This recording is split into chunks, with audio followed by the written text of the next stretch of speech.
ভাবুন তো, আপনি এমন একটি সমাজে বাস করছেন যেখানে বাবা মা নিজের হাতে মেয়ের জন্য আলাদা একটি ছোট ঘর তৈরি করে দেন, আর সেই ঘরেই মেয়েটি বিয়ের আগে ছেলেদের সাথে রাত কাটাতে পারে।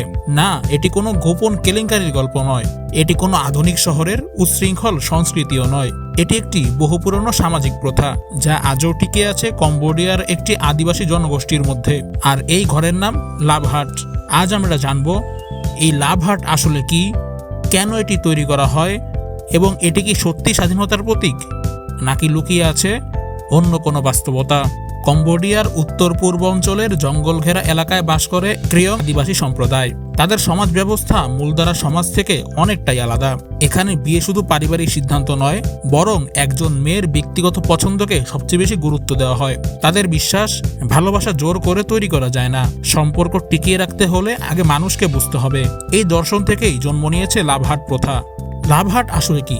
লাভহাট সাধারণত কাঠ বা বাঁশ দিয়ে তৈরি একটি ছোট ঘর। মেয়ের বয়স যখন প্রায় 13 থেকে 15 বছর হয়, তার পরিবার বাড়ির কাছেই একটি ঘর তৈরি করে দেয়। এটি শুধু একটি কক্ষ নয়, এটি তার ব্যক্তিগত স্বাধীনতার প্রতীক। মেয়েটি চাইলে সেখানে বন্ধুর সাথে কথা বলতে পারে, কোনো পছন্দের ছেলের সাথে সময় কাটাতে পারে, এমনকি রাতও থাকতে পারে।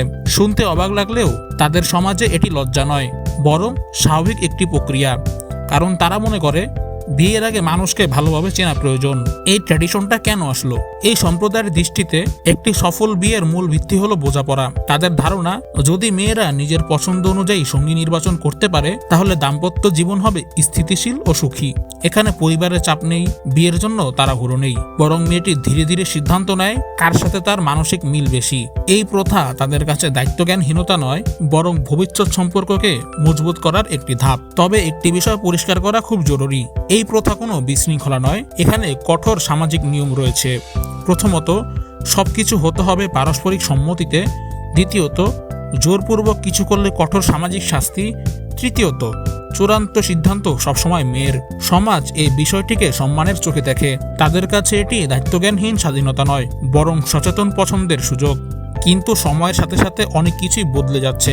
শিক্ষা ব্যবস্থা, শহুরে প্রভাব, ইন্টারনেট এবং আধুনিক আইন ব্যবস্থা, এসব কারণে এই প্রথা ধীরে ধীরে কমে যাচ্ছে। তরুণ প্রজন্মের মধ্যেও পরিবর্তন এসেছে। এই প্রথা নিয়ে বিতর্ক আজও শেষ হয়নি।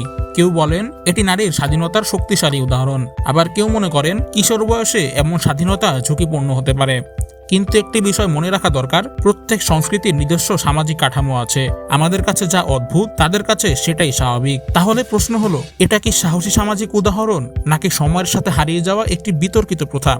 আপনার কাছে কি মনে হয়? কমেন্টে আপনার মতামত জানান। আর এমন অজানা, চমকপ্রদ ও রহস্যময় তথ্য জানতে চমকদার চ্যানেলটি সাবস্ক্রাইব করুন, কারণ এখানে প্রতিটি ভিডিও খুলে দেয় একটি নতুন চমকের জাল।